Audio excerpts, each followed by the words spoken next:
How often have you said about something bad that's happened to you recently or in the past that, that was really bad, but I grew from it. I learned. I did this good thing came of that.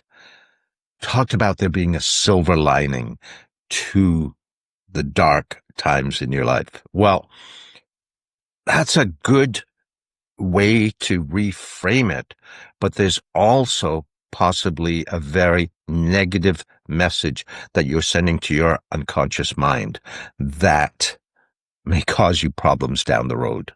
And that's what we're going to dive into today.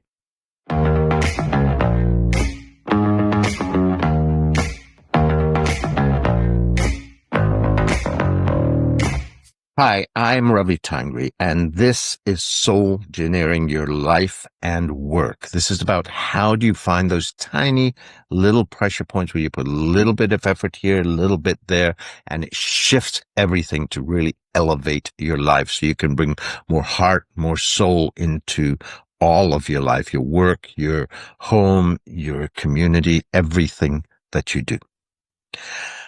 Today, what I want to get into is how we deal with challenges in our life and how we interpret them.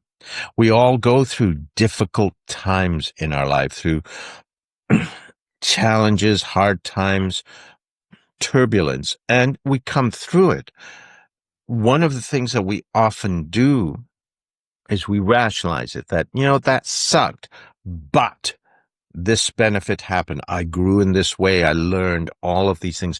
We find the silver lining in the dark cloud. We find the blessing of the hardship.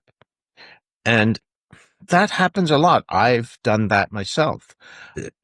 In my early life, for my first 5 years were spent in a terrorist regime in Burma where we were trapped until we could escape. And while I don't believe I experienced anything directly, my parents definitely did. And I am an empath and I marinated in their fears for most of my pre-adult life. And that caused me to seek a great deal of healing through my adult life. And I did work on that and do huge healing. And so I know I've said in the past that, what? I wouldn't be me if that hadn't happened in Burma because I gained all these learnings. I healed in this way. I've gained this perspective. Sometimes people say that there's a reason for everything and it's what we gained from it. And this is so common. What's the blessing in the hardship? What's the silver lining in the dark times? I know something that really took this to a different level happened on my 50th birthday. It was an amazing time. I had done so much healing work. I was 2 years out of my marriage, 1 year in my new home. I was in a beautiful, healthy relationship. And at my party, I was surrounded by my family and friends. I was feeling so high because of the healing work that I had done. I was feeling in flow. I was feeling so much love around me, so supported. It was an incredible time, probably one of the best times, if not the best time in my life up to that point. And I distinctly remember at one point I was thinking, wow, I can't wait until the next time I'm down like I was a couple of years ago when the marriage ended, so I can feel this good again. Oh boy, guess what happened? Sure enough, a few years later, boom, hit bottom even deeper. And it took a lot of work to heal through that. And I did get to feel good, but I've since realized that there was a major flaw in my logic.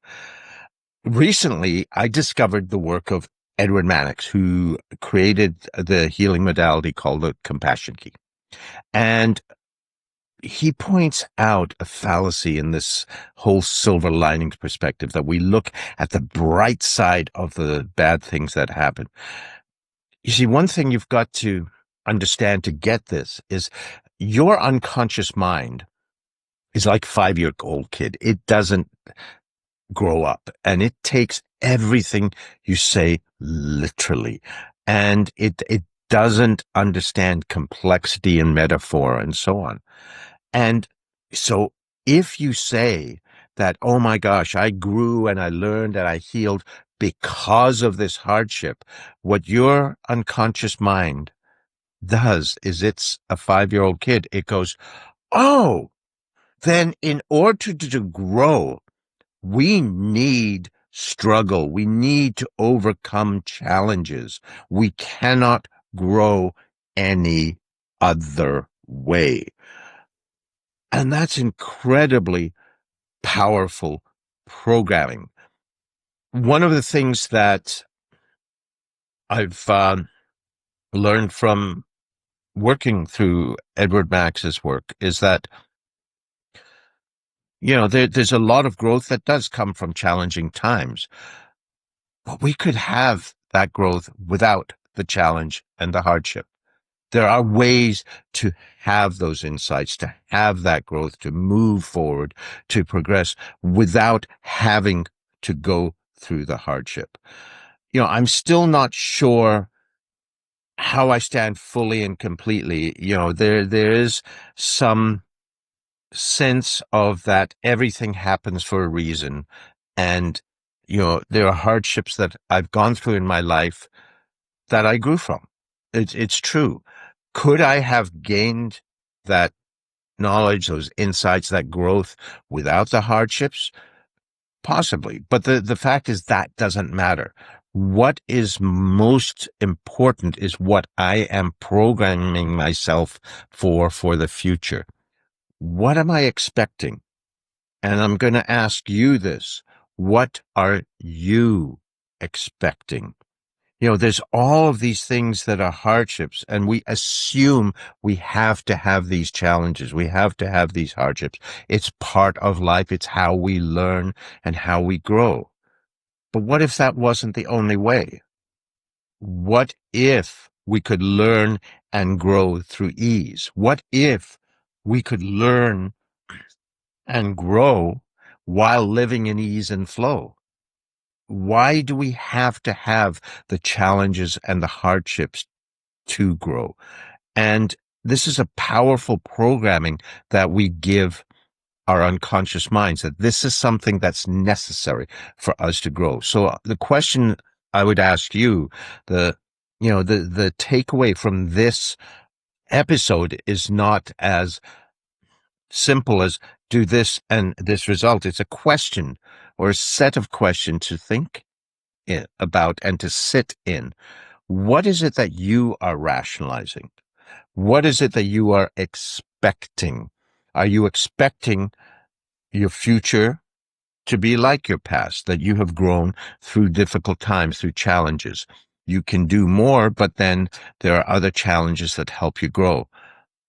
What if you could grow, you could learn, you could live more fully without struggle? What if that was what you were expecting? How could that change your life? If you journal, this is something that you could journal around. I mean, I don't know if you could imagine a life where you grow and learn with ease and with joy instead of through difficult times. Why does it have to be just through challenge? Who would you be if you weren't dealing with challenges? Could you even sense who you'd be, what you would be doing if you weren't focusing on overcoming those challenges, if you weren't doing the things that are sometimes difficult to do? What if you could just imagine how things could be if you could just be living in ease and flow and joy and growing and learning that way? What might that look like? What sort of energy are you putting into dealing with challenges or bracing for them because you're expecting difficulties will happen.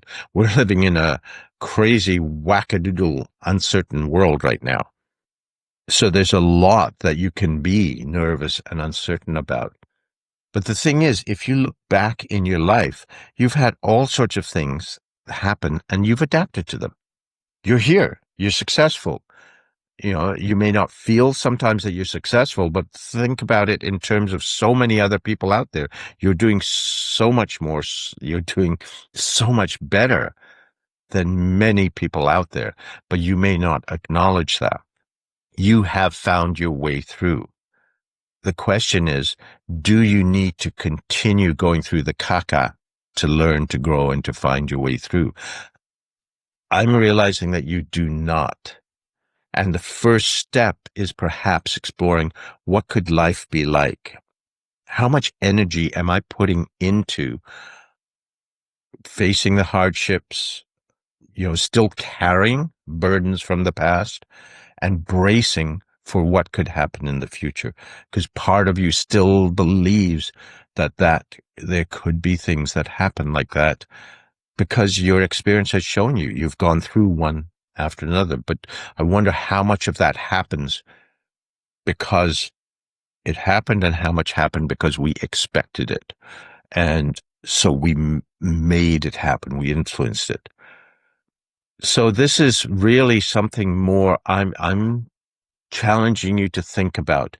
Do you expect adversity and that's what's going to help you grow? Or are you expecting ease and flow where the growth and the learning comes in a much more pleasant way? And beliefs can be changed. There is a simple exercise I can give you to, if you will, rewrite your unconscious beliefs. Now, affirmations are great, but the thing I've found is just doing an affirmation every day and every way. I'm getting better and better, and saying that 10 times a day or 100 times a day.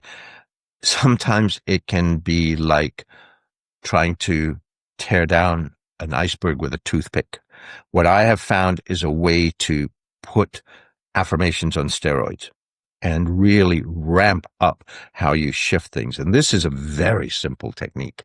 What you do is you get a sheet of paper with lines on it, and you draw a line down the middle, a vertical line.